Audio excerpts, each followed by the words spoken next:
What's the harshest way you humbled a stepchild? I am a doctor, and part of my job entails being on call for 1 to 3 nights a week, twice a month. My fiancé Dale has been saving with my stepson's mom to buy him a car for Christmas. My stepson Rex 16 has a license already but always has to borrow his mom's station wagon or his dad's beat-up pickup truck. His mom's car is lame and embarrassing, and his dad's can only hold 1 passenger. Not practical for a teen. On to the main conflict. Rex texted me yesterday around 12 if he could borrow my car after school. His friends wanted to go to the mall but the bus route is too long. Could they borrow my car? I texted back a sorry but no. I am on call again. Can you ask your mom? He says no. I told him sorry but my answer is still no. I'm sure you will find a solution. Ask your friends and you can all figure it out. If you see where this is going, you are less shocked than I am. I was up in my home office, the room where I keep my switch, sewing machine, and laptop, so not an official office, when I heard Rex and his friends downstairs after school. I was going to see if they needed anything but they left after a few minutes. An hour later, I went to the kitchen, cleaning up the empty bottles and wrappers from their snacks. I saw the spot where I left my keys empty. I began to panic. First I bolted to the door. My car was gone.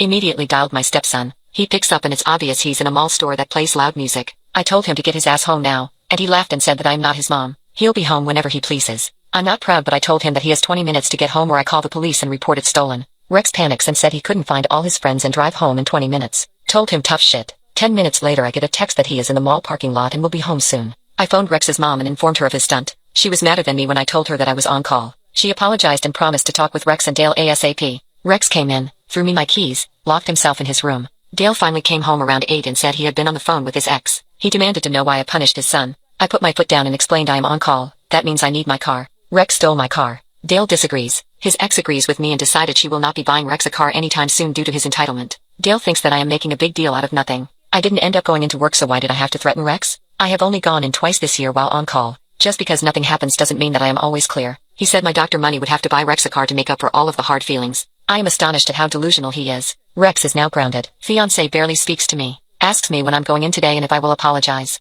I am not budging and am still pissed he doesn't get it. Update. So apparently, Dale reads through this subreddit on his work breaks. He texted me a link to my post during his dinner break. A short time later I first received a call from Rex's mom, who said that Dale called her and ranted about how I made him look bad online. She told him that she didn't give a fuck, because he did not react the way a good parent should. Dale was so furious that he told her that he would be calling his mother to see if someone actually cared about his feelings. Dale's mother handed his ass back to him good, and reiterated to Dale that he was not an active part in his son's life until he was 6, so he has no leg to stand on. Dale tried to bitch about how everyone was being unfair to him. She shut him up and told him that his son did something wrong and this is not about punishing him for being a bad father. Dale returned home a little while ago, about an hour earlier than he usually does. He looked defeated but he was still short with me. Said he was disappointed that I posted and now everyone who knows will think he's a joke and a bad father. I didn't think this conversation would end up with my ending the engagement and relationship, but it did. The house is all in my name, so Dale is packing up his shit and crawling back to his mom's house. The wedding wasn't set so no money or time lost there.